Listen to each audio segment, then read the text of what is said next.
Gold, trusted gold buyers. మీరు తాకట్టు పెట్టిన బంగారాన్ని విడిపించి ఈ రోజు ఉన్న మార్కెట్ ధరకు కొనబడను. నో రెఫ్యూజీస్ నథింగ్ వాళ్ళు. సో రెఫ్యూజీస్ ఇంకో మాట, అది మనం రెఫ్యూజీస్ కాదు కదా, మన హెయిటియన్స్ లాగానో మిగతా వాళ్ళలాగానో బోట్లో రావట్లేదు మనం. We are high skilled professionals. కానీ మన దగ్గర ఏమైపోతుంది అంటే కాంప్రమైజ్ చేసుకుంటున్నాం మనం. ట్రూ. మన స్కిల్ని కాంప్రమైజ్ చేసుకుంటున్నాం. సో నెదర్లాండ్స్ కూడా మీరు వెళ్ళొచ్చు. Netherlands also got very good option. యూరోప్లో అదే మళ్ళీ స్ట్రీమ్ లైన్ ప్రొసీజర్స్ ఉంది వాళ్ళకి. యూఎస్ లాగా ఒక ప్రెసిడెంట్ వస్తే ఒక రూల్, నెక్స్ట్ ప్రెసిడెంట్ వస్తే ఇంకో రూల్ కాదు అక్కడ. The standard rule for everybody అనమాట. సో నెదర్లాండ్స్ కూడా మీకు ఓరియంటేషన్ ఇయర్ వీసా అని ఒకటి ఉంటుంది. Tech hub, and it's a లోకంలో I think one of the biggest tech hubs అనేది ఈస్ నెదర్లాండ్స్. మనం యూఎస్ అనుకుంటాం కానీ నెదర్లాండ్స్ ఆల్సో చాలా పెద్ద టెక్ హబ్, చాలా మటుకు స్టార్టప్స్ అక్కడ ఉన్నాయన్నమాట. సో ఇట్లాంటి చాలా ఆపర్చునిటీస్ ఉన్నాయి కవిత గారు. కానీ మన దగ్గర ప్రాబ్లం ఇక్కడ వస్తుందంటే ఈ ఎడ్యుకేషనల్ కన్సల్టెంట్స్ చూడండి, వాళ్ళు ఏజెంట్లు, వాళ్ళకి కాలేజ్తో టైప్ పెట్టుకుంటారు యూఎస్లో, కెనడాలో, ఆస్ట్రేలియాలో. ఆ కాలేజ్ వాడు వీళ్ళకి డబ్బులు ఇస్తారు. స్టూడెంట్స్ పట్టుకోరండి మీరు. కాలేజ్ దగ్గర నుంచి కమిషన్ తీసుకుంటారు, ఈ స్టూడెంట్స్ దగ్గర నుంచి కూడా కమిషన్ తీసుకుంటారు, పేరెంట్స్ దగ్గర నుంచి. ఇద్దరు దగ్గర నుంచి సంపాదించుకుంటాడు. వాడు చెప్పేది ఏంటంటే అక్కడ వెళ్ళండి, మీరు వెళ్తే మొత్తం రోడ్డు మీద అంతా బంగారం ఉంటుంది, మీరు నడుచుకుంటూ వెళ్ళేస్తే ఎంత బంగారం కావాలంటే బ్యాగ్లు వేసుకోవచ్చు, అంత బాగా సిటీ అది ఇది అని చెప్పి 5 స్టార్ హోటల్లో ప్రెజెంటేషన్ పెడతారు. వీళ్ళు యూనివర్సిటీ వాళ్ళు వచ్చారు, మనకైతే వైట్ స్కిన్ చూడంగానే మనం పడిపోతాం మనం. వాళ్ళు వచ్చి ఇంగ్లీష్లో యాక్సెంట్లో మాట్లాడతారు, మీరు వచ్చేసేయండి. అక్కడ వెళ్ళిన తర్వాత మీకు గ్రాడ్యుయేషన్ చేసిన తర్వాత మీకు నిజం బయటపడుతుంది. That this paper is not even worth what it is printed on. Quality లేదనేది. సో మీరు కాంప్రమైజ్ చేయకండి. Just to get to US మీరు కాంప్రమైజ్ చేసి అది కూడా స్ట్రిక్ట్ చేయబోతున్నారు. ఇప్పుడు చూడండి యూఎస్లో కూడా I think next step president Trump చేయబోతున్నది. మీరు థర్డ్ రేట్ యూనివర్సిటీని తీసుకొస్తే బంద్ చేసి పడేసేయండి అని చెప్పేసి. వద్దు, మాకొద్దు, బెస్ట్ యూనివర్సిటీస్ మెయింటైన్ చేసుకుందాం. మనం కూడా చేయాల్సి ఉండే. మన దగ్గర ఇంజనీరింగ్ కాలేజ్ 180,000 మంది పాస్అవుట్ అవుతారు తెలంగాణలో. ఎందుకంటే అంతమంది అందులో అక్రిడేషన్ కార్డు కూడా లంచాలు ఇచ్చి తెచ్చుకుంటున్నారు అనేది తెలంగాణలో మీరు చూడండి. 180,000లో 5% మందికి కూడా క్యాంపస్ ప్లేస్మెంట్స్ లేవు. కానీ హోర్డింగ్లో పెడతారు 100% ప్లేస్మెంట్ అని. అంతా ఫేక్. కానీ ఎందుకంటే వాళ్ళు అడ్మిషన్ కావాలి నెక్స్ట్ ఇయర్కి. So that is another subject. But నేను చాలా డిబేట్ చేశాను దీని మీద. ఫస్ట్ మీరు ఆ క్యాంపస్లో 100% ప్లేస్మెంట్ అనేది బంద్ చేసేసేయండి. Because if your student is good, మీరు బాగుంటే మిమ్మల్ని ఎవడైనా వచ్చి తీసుకెళ్ళిపోతారు. చాలామంది కవిత గారు, this in advice to students, మీరు ఇంటర్న్షిప్ చేస్తున్నప్పుడు మీరు ఏ కంపెనీలో ఇంటర్న్ చేస్తున్నారో వాళ్ళు మిమ్మల్ని మీ బిహేవియర్ని అబ్జర్వ్ చేస్తారు. మీరు కరెక్ట్ 9 గంటలకు వచ్చి 6 గంటలకు వెళ్ళిపోతారా, కాదు మీరు కష్టపడి పని చేస్తారా, మీకు ఇచ్చిన ప్రాజెక్ట్ టైంలో కంప్లీట్ చేస్తున్నారా, మీ ప్రజెంటేషన్ స్కిల్స్ ఏంటని. మోస్ట్లీ 90% ఇంటర్న్షిప్ చేసిన కంపెనీ వాళ్ళే మిమ్మల్ని తీసుకుంటారు. మీరు క్యాంపస్ ప్లేస్మెంట్కి వెళ్ళక్కర్లేదు. కానీ అది కూడా మనం చేయట్లేదు. This is the problem. వాళ్ళు ఇంటర్న్షిప్ అంటే ఏదో చేయాలి కంపల్సరీ, నేనేం చేయాలి, చేసి వచ్చేస్తాను ఇంటర్న్షిప్, వాడు సర్టిఫికేట్ ఇస్తాడు నాకు, అది చాలు. యాటిట్యూడ్ మారాల్సింది. అది మారట్లేదు. మేము చదువుకున్నప్పుడు ఇన్ని ఆపర్చునిటీస్ లేకుండే, అస్సలు లేకుండే. మేము బ్రిటిష్ లైబ్రరీకి వెళ్ళి అక్కడ పాత పేపర్లు తీసి అడ్మిషన్ కోసం చూస్తుండే మేము. ఇప్పుడు ఇంటర్నెట్ ఉంది, అన్నీ ఉన్నాయి. ఆ టైంలో ఇంటర్నెట్ కూడా లేదు. సో టుడే ఇంత ఆపర్చునిటీస్ ఉన్నప్పుడు మీరు కాంప్రమైజ్ చేయకండి. ఇక్కడ ఉన్న థర్డ్ రేట్ యూనివర్సిటీస్ లాగా తెలంగాణలో అక్కడ కూడా థర్డ్ రేట్ యూనివర్సిటీస్ ఉంటుంది, అక్కడ కూడా థర్డ్ రేట్ కాలేజెస్ ఉంటుంది. అక్కడికి వెళ్ళకండి. Europe is a very good option. మీ అమ్మ నాన్నకి పొలాలు అమ్మేసి, ఇల్లు అమ్మేసి, బంగారం అమ్మేసి మిమ్మల్ని పంపిస్తున్నారు. వాళ్ళ హోప్ ఏంటంటే మీరు అక్కడ వెళ్ళి చదువుకొని పెద్ద ఉద్యోగం చేసి ఆ డబ్బులు సంపాదించి మళ్ళీ వాళ్ళకు ఇక్కడ ఒక గేటెడ్ కమ్యూనిటీలో ఒక ఇల్లు కొనిస్తారని అనుకుంటారు వాళ్ళు. కానీ those dreams are crashing down. మీరు కాన్వర్జేషన్ దాంతోనే స్టార్ట్ చేశారు. అమెరికన్ డ్రీమ్ అనేది మర్చిపోండి. ఇప్పుడు ఎవ్రీ కంట్రీ, ఏ కంట్రీ అయినా వాళ్ళు ప్రొటెక్షనిస్ట్ మోడ్లో వచ్చేసారు. బట్ వాళ్ళ వైపు నుంచి ఆలోచిస్తే దట్ ఈస్ కరెక్ట్. వాళ్ళకు ఉన్నటువంటి అక్కడ లోకల్ పీపుల్ కావచ్చు, యూత్ కావచ్చు, ఆపర్చునిటీస్ కావాలి. వాళ్ళు ఇంకెక్కడికో దేశానికి వెళ్ళిపోవడం కంటే మా దేశంలో మాకు కదా అనేది. ఈ అమెరికన్స్ వచ్చి రేపు ఇండియాలో పనిచేయలేడు కదా, మనం ఆ శాలరీ వాళ్ళకి ఇవ్వలేము మనం. ఎవ్రీ కంపెనీ, ప్రతి ఐటీ కంపెనీ కానీ, ప్రతి కంపెనీ, ఐటీ అని చెప్పక్కర్లేదు, ఎనీ కంపెనీ వాళ్ళు ఏం చూస్తున్నా అంటే ఎంత తక్కువ దాంట్లో పని చేయించుకోవచ్చో తెప్పించుకుందాం, మా ప్రాఫిట్ ఎక్కువ కావాలి మాకు. దాంట్లో అక్కడ H1B మీద కాంప్రమైజ్ చేశారు, ఫ్రాడ్ చేశారు, దాంతో ఈ ప్రాబ్లం అంతా వచ్చింది. ఇండియాలో చేసుకుంటే అంత జీతం ఇవ్వక్కర్లేదు, ఇక్కడ పని చేయించుకోవచ్చు. వాడు 12 గంటలు పని చేయమంటే పని చేస్తాడు, వాడు వీకెండ్ రమ్మంటే వస్తాడు, అక్కడ చేయడు. American worker will not do that. ఇది ప్రాబ్లం అనమాట. అమెరికన్ వర్కర్ ఏంటో లేజీ అని చెప్పట్లేదు, కానీ వాళ్ళకు ఒక కల్చర్ ఉంటుంది. వాళ్ళు వెకేషన్కి వెళ్తే వాళ్ళు ఫోన్ ఎత్తారు, ఈమెయిల్ రెస్పాండ్ చేయరు. మన వాళ్ళు అది కాదు, వెకేషన్కి వెళ్తే పోతే బాస్ తరగతి కాల్ వస్తుంది వానికి. సో మన స్టూడెంట్స్ కూడా అర్థం చేసుకోవాలి. మీరు ఏజెంట్ దగ్గర వెళ్ళి, అందరు ఏజెంట్లు బాగాలేదని చెప్పి పర్సనల్ ఫ్రెండ్స్ ఉన్నారా ఇండస్ట్రీలో నాకు, నాట్ ఎవ్రీబడి ఈజ్ సేమ్. కానీ చాలా మట్టుకు మీకు యూనివర్సిటీ క్రెడెన్షియల్ తెలియాలంటే అక్కడ చదువుకున్న పిల్లల దగ్గర అడగండి. లేకుంటే ఈసారి ర్యాంకింగ్ ఉంటుంది, మీరు గూగుల్లో వెళ్తే ర్యాంకింగ్ ఉంటుంది యూనివర్సిటీస్ది, ఆ కాలేజెస్ది, చూసి అక్కడికి వెళ్ళండి. American dream is over. అది ట్రంప్ పోయి రేపు జేడీ వాన్స్ వస్తే కూడా ఇదే కంటిన్యూ అవుతుంది. వాళ్ళు ప్రొటెక్షనిస్ట్ మోడ్లో వెళ్ళిపోయారు అన్ని countries, including Britain, including Canada. మా వాళ్ళకి ఉద్యోగం, ఆస్ట్రేలియా కూడా అంతే. ఇప్పుడు ఇక్కడ కూడా నేను అదే చెప్పాను, మీకు ఎక్స్ప్లెయిన్ చేసింది ఇంకా ముందు. రోహింగ్యాలు వచ్చి, బంగ్లాదేశ్ వాళ్ళు వచ్చి మన ఉద్యోగం తీసుకెళ్తే మనం కూడా రేపు ఇదే ఇట్లానే రియాక్ట్ అవుతాం. కానీ you develop your skills so much. Me skill ఇంత మంచి స్కిల్ మీరు అన్కంపారబుల్గా ఉంటే అదే అంటారు. సి మీ మీరు ఉన్న ఫీల్డ్, నేను కూడా ఉన్న అదే ఫీల్డ్లో మనం ఎందుకున్నాం. We acquire knowledge every day. మనం వచ్చి మాట్లాడుతున్న సబ్జెక్ట్ నాలెడ్జ్ ఉంటుంది దాని మీద. దానికోసం మమ్మల్ని ఆ లెవెల్లో పెట్టుకుంటారు. ద ప్రాబ్లమ్ ఈజ్ ఏ వచ్చింది మిమ్మల్ని రీప్లేస్ చేయవచ్చు అంటే yes, it can be replaced. But ఒక స్కిల్ మీరు అక్వైర్ చేసుకుంటే మిమ్మల్ని ఎవరు ముట్టలేరు. అది ఏ ఫీల్డ్ అయినా కానివ్వండి. సినిమా ఫీల్డ్ ఉండొచ్చు, హెల్త్ కేర్ ఉండొచ్చు, హాస్పిటాలిటీ ఉండొచ్చు, లేకుంటే మీడియా లాంటి ఫీల్డ్ కూడా ఉండొచ్చు, and IT also. That is మీరు పినకల్లో ఉండాలి. నేను ఐఐటీకి వెళ్ళకపోతే కూడా ప్రాబ్లం లేదు, but I will become the best in the class. That should be the attitude. Donald Trump campaign చేస్తున్నప్పుడే పెట్టుకున్న మాటే అమెరికా ఫస్ట్ అనే నినాదం. అంటే అక్కడ he's very firm, he's very confident. ఆయన ఏం కావాలనుకుంటున్నాడో, ఏం చేయాలనుకుంటున్నాడో అప్పుడే చూపించాడు. బట్ ఇప్పుడు మన దాంట్లో కూడా మోదీ ఎందుకు ఇన్వాల్వ్ అవ్వట్లేదు? ఇంత పెద్ద ఎత్తున జరుగుతోంది, మనకున్నటువంటి మేధో సంపత్తో వీళ్ళ మీద ఎఫెక్ట్ పడుతోంది అనుకున్నప్పుడు మోదీ షుడ్ ఇంటర్వ్యూన్ కదా. ఇలా ఎందుకు జరగట్లేదు? ఎందుకు సైలెంట్గా ఉన్నాడు మోదీ అని? ఎందుకు ఇంటర్వ్యూన్ చేస్తారండి చెప్పండి? మోదీ ఇంటర్వ్యూన్ చేస్తే వాళ్ళు ట్రంప్ పట్టించుకుంటాడా? He has to take care of his local audience. రేపు బంగ్లాదేశ్ ప్రైమ్ మినిస్టర్ వచ్చి మా వాళ్ళని ఇక్కడ ఉండనీయమంటే మన వాళ్ళు పట్టుకుంటారా? తిడతాం వాడిని.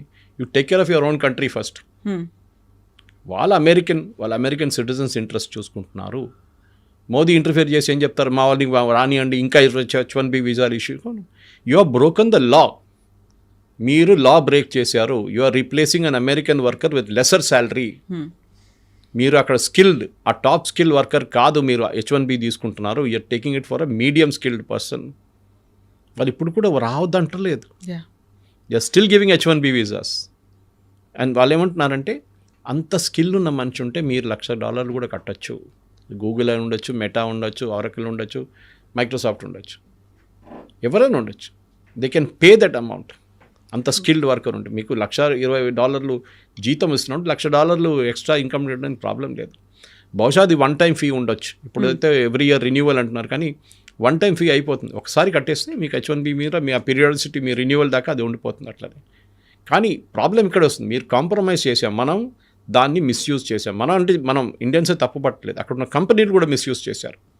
తక్కువ వేజెస్లో తక్కువ స్కిల్ ఉన్న వాళ్ళు తీసుకెళ్ళి పెట్టేసి ప్రోగ్రామ్ మొత్తం ధ్వంసం చేసిన తర్వాత న్యాచురల్లీ అక్కడ ఉన్న పార్లమెంటేరియన్స్ అంటే వాళ్ళ కాంగ్రెస్ మెన్ అంటాం, వాళ్ళు ఏం చేస్తున్నారు, వాళ్ళు అంటున్నారు you are misused it, let us get rid. దీంట్లో చూడండి, డెమోక్రాట్స్ అండ్ రిపబ్లికన్స్ ఇద్దరు ఉన్నారు తోడు. Otherwise they are all separate. కానీ రిపబ్లికన్స్ అండ్ డెమోక్రాట్స్ ఇద్దరు కలిసి మేము అడ్డుకోవాలి మా వాళ్ళకి, ఎందుకంటే వాళ్ళకి ఓట్లు వేయాలండి. అవును. రేపు ఫర్ ఎగ్జాంపుల్ అలీగఢ్లో లేకుంటే లక్నోలో 1,00,000 ఉద్యోగాలు పోయిందనుకోండి, బంగ్లాదేశ్ వాళ్ళు వచ్చి అక్కడ వచ్చి ఉద్యోగాలు తీసుకెళ్ళిపోతే మోదీకి ఓట్లు పడుతుంది అక్కడ? పడదు కదా. ఆ ఉద్యోగం పోయినాడు కొప్పడి ఇంకేసారి ఉల్టా క్యాంపెయిన్ చేస్తాడు. ఇదే అమెరికాలో కూడా. So make America great again చెప్పింది అంటే వీఆర్ బ్రింగింగ్ బ్యాక్ ఎంప్లాయ్మెంట్. మా అమెరికన్స్కి లేని ఉద్యోగం మేము తీసుకొస్తున్నాం. స్కిల్ లేని, ఇప్పుడు అమెరికాలో స్కిల్ అవైలబుల్ ఇన్ ప్లెంటీ. నేను అదే చెప్పాను, వాళ్ళు వస్తున్నప్పుడు I heard students from Pennsylvania కానివ్వండి, మిగతా యూనివర్సిటీ, రాస్టర్ యూనివర్సిటీ, అన్నింటిలో చాలా మటుకు హార్వర్డ్ నుంచి కూడా you're getting the best MIT great. అక్కడి నుంచి వచ్చిన కొంతమంది పిల్లలు కూడా ఉద్యోగం రావట్లేదు. ఎందుకు అంటే this is the problem that somebody else has taken the job away అంటున్నారు వాళ్ళు. మా ఉద్యోగం ఇంకోటి తీసుకెళ్ళిపోయాడు, మాకు కావాలంటే నాకు $1,20,000 ఇవ్వాలి, వాడేమో 60,000 వచ్చి పనిచేస్తున్నాడు, వాడు తీసుకెళ్ళిపోయాడు మా ఉద్యోగం, మాకు ఉద్యోగం లేదని. అమెరికాలో ఇది ఉండిపోతుంది. ఎందుకంటే నేను ఎప్పుడు చెప్తాను, cost the plumber is more than the cost the tap. ఆ రోజు ఎకానమీ పోతుంది. ట్యాప్ ఫిట్ చేయడానికి వచ్చిన మనిషి ట్యాప్ కన్నా ఎక్కువ విలువ తీసుకుంటే ఆ రోజు ఎకానమీ అవుట్. మన దగ్గర కూడా ఆ స్టేట్కి వస్తున్నాం మనం, కానీ మన దగ్గర ఇన్నోవేషన్స్ చేసుకుంటాం. మనం వచ్చినప్పుడు ఆ పని చేయరా, ఈ పని చేయరా అని చెప్పి 10 పని చెప్పేస్తాం. కానీ అమెరికాలో అది కాదు, వచ్చి ఆ పని చేసి వెళ్ళిపోతాడు. So that is why coal industry collapse, steel industry collapse అయింది, వాళ్ళు కార్ ఇండస్ట్రీ కొలాప్స్ అయింది, అన్ని ఇండస్ట్రీస్ పోయినాయి అమెరికా నుంచి. Now they are only high technology ఒక్కటే వాళ్ళు చూస్తున్నారు. And they are good in aircraft manufacturing. అది మనం చూసాం చాలా మటుకు. అది మీరు ప్యాసింజర్ ఎయిర్క్రాఫ్ట్ ఉండొచ్చు, బోయింగ్ లాంటి, లేకుంటే మెక్డొనాల్డ్ డగ్లస్ లాగా మేకింగ్ మిలిటరీ ఎయిర్క్రాఫ్ట్, అది కూడా అన్నింటిలో they are very good. So వాళ్ళు ఏం చూస్తున్నారు, క్రీమ్ చూస్తున్నారు, మనం ఏమో బాటమ్ ఎండ్లో ఉన్నాం. So we should also rice ఆ క్రీమ్కి వెళ్ళిపోవాలి. మేము కూడా మీకన్నా we can compete with you. మేము కూడా శాటిలైట్ తయారు చేస్తే మేము అది కూడా ఇక్కడ చేయొచ్చు. Reverse brain drain is good. నేను అంటున్నాను, చాలామంది అన్నారు, శ్రీధర్ వెంబు గారు అన్నారు, ఇప్పుడు నౌ సేయింగ్ దట్ యూజింగ్ అందరూ అరటి అది యూజ్ చేద్దాం, యాప్ యూజ్ చేద్దాం. చాలామంది స్విచ్ ఓవర్ చేసుకున్నారు, జీమెయిల్ బదులు అది యూజ్ చేస్తున్నారు. Very good. పొద్దున కూడా ఒక ఇంగ్లీష్ న్యూస్ ఛానల్తో నాకు అదే డిబేట్ ఉండే. దాంట్లో కూడా వాళ్ళు అడిగారు నా దగ్గర, ఇది ఎన్ని రోజులు ఉంటుందని. నేను అదే చెప్పాను, దీనికన్నా ముందు గూ అని చెప్పి ఏదో ఒకటి వచ్చింది, ఏమైందంటే అది ఇప్పుడే వాట్సాప్ రీప్లేస్ అయిపోతుంది అని చెప్పి అందరు దుంకారు, including Narendra Modi. What happen to that? It died a natural death. మీకు రిటైన్ చేయడం చాలా కష్టం, but with Zoho that is possible. ఎందుకంటే శ్రీధర్ వెంబు లాంటి మనిషి, ఆయనకు అంత స్టేయింగ్ పవర్ ఉంది, ఆయన దగ్గర అంత ప్రాఫిటబిలిటీ కంపెనీలు ఉన్నాయి ఆయన దగ్గర. అట్లాంటి ప్రోడక్ట్స్ ఎస్, మన ఇండియాలో అదే ప్రాబ్లం. మనం I don't want use the word cyber కూలీ, అది కొంచెం డెరిగేటరీ టర్మ్ యాక్చువల్లీ. కానీ మనం లోవర్ అండ్ సర్వీసెస్లో ఉండిపోయాం. ఒక్క ప్రోడక్ట్ చెప్పండి మనం తయారు చేసింది ఇక్కడ నుంచి. We are not develop products. మనం సర్వీసెస్లోనే మనం నెంబర్ 1లో ఉండిపోయాం. అవుట్ సోర్సింగ్లోనే అమెరికా కోసం పనిచేస్తున్నాము అంతే. అమెరికన్ కంపెనీస్ కోసం ఇక్కడ నుంచి పనిచేస్తున్నాం. వాళ్ళు ప్రోడక్ట్ డెవలప్ చేసి వాళ్ళు మార్కెట్లో అమ్ముకుంటున్నారు, మనమేమో దాన్ని సపోర్ట్ చేస్తున్నాం. We should become a nation which will develop products. చాలా ఇంపార్టెంట్. మన దగ్గర ఒక ఐపాడ్ ఎక్కడైనా తయారు చేసాము మనం, ఏం చేయలేదు. బహుశా ఒక ఫినెకల్ ఉండొచ్చు ఇన్ఫోసిస్ దగ్గర నుంచి as a banking product. We have not develop. ఉంది, కేకా లాంటి ప్రోడక్ట్ డెవలప్ అయింది, డార్విన్ బాక్స్ డెవలప్ అయింది, హెచ్ఆర్ వైపు. They are doing good job. Startups చూడండి, ఏరోస్పేస్ స్టార్టప్స్ చూడండి, ఎన్నో తయారవుతున్నాయి. బట్ టిపికల్ ఐటీ దాంట్లో మనం we are not gone up to that level. We are still working, ఒక అమెరికన్ కంపెనీ కోసం పనిచేస్తున్నాం అంతే. కానీ అక్కడి నుంచి మూవ్ అయ్యే మనం we should move to the higher level. అదే మోదీ గారు చెప్తున్నారు, ఆత్మనిర్భరత అంటే అదే. మనం దానికి మన కోసం మనం తయారు చేసుకోవాల్సింది. We should not be dependent on out Zydus.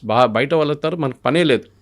చైనాని చాలా మంది మనం కట్ చేసేసాం. ఇప్పుడు కూడా ఒక mobile phone top cover glass, it's coming from China. అది ఇప్పుడు ఒక హైదరాబాద్ బేస్డ్ కంపెనీ వాళ్ళు రీప్లేస్ చేయబోతున్నారు. దాన్ని కూడా టైం పడుతుంది, ఇంకో 6 నెలలు అది కూడా అయిపోతుంది. కానీ we are come to that level. అక్కడ దాకా వచ్చాం కదా. దీనికన్నా ముందు 40%, 30% ఉండే ఇండిజినైజేషన్. ఇప్పుడు అది 70, 80, 90% దాకా వచ్చింది. Same with car manufacturing. ఇప్పుడు మా ఇటు నుంచి ఏం కార్లు అక్కడ పంపిస్తున్నాం ఉల్టా మనం ఇప్పుడు. సో ఇండిజినస్ కెపాసిటీ డెవలప్ చేసి మన పిల్లలు అక్కడి నుంచి రిటర్న్ వస్తుంది. మీరు చదువుకోండి, అక్కడ చదువుకొని మీ నాలెడ్జ్ ఎక్వైర్ చేసి you can always come back and work ఇండియాలో. సరే, ఇండియాలో ఉన్న ప్రాబ్లమ్స్ ఇండియాలో ఉంది, లేదని చెప్పట్లేదు. చాలా ప్రాబ్లమ్స్, రెగ్యులేటరీ కానివ్వండి, పనిచేయటం కానీ, కల్చర్ కానీ, చాలా మటుకు మన working culture is very toxic. అది మనం ఏం చేయలేం దాన్ని. కానీ అట్ ద సేమ్ టైం మీకు అదే స్కై రూట్ కానివ్వండి, మిగతా కంపెనీలు కానీ చూసి చెప్తున్నాం మనం, వాళ్ళు అదే సిస్టమ్ నుంచి పనిచేసుకొని బయటకు వచ్చారు కదా. ఎన్నో స్టార్టప్స్ ఉన్నాయి. టీ హబ్కి వెళ్ళండి, you can see lot of startup. Bengaluru వెళ్ళండి, చాలా ఉన్నాయి స్టార్టప్స్. ట్రూ. కానీ మన ఏంటంటే అశ్విని వైష్ణవ్ గారు కాదు, పీయూష్ గోయల్ గారు చెప్పారు మన స్టార్టప్ కల్చర్ గురించి, that we are here to serve food. Poor people are serving food to rich people అనమాట. అంటే మన ఫుడ్ డెలివరీలో నెంబర్ 1 అయిపోయాం, కానీ ఒక ప్రోడక్ట్ లాగా మనం డెవలప్ చేయలేదు ఇంకా అని చెప్పి. దాట్ ఈస్ స్టిల్ నేను కూడా అదే అనుకుంటాను. ఎందుకంటే we have to go to the product range. Israel చూడండి, నేను చెప్పిన నెదర్లాండ్స్ చూడండి, వీళ్ళు దే ఆర్ నంబర్ 1. ఇజ్రాయలీస్ టెక్నాలజీలో, especially defence technologies are number 1. మనం కూడా స్టేట్కి వస్తున్నాం ఇప్పుడు. మన దగ్గర 2 అబ్బాయిలు బిట్స్ పిలానీలో కూర్చొని ఒక డ్రోన్ తయారు చేశారు, ఇండియన్ ఆర్మీకి అమ్మారు. వాళ్ళు హాస్టల్లో కూర్చొని తయారు చేసినట్టు ఉన్నారు మన దగ్గర talent. Let them come back to India. That will be the greatest day for Indian economy.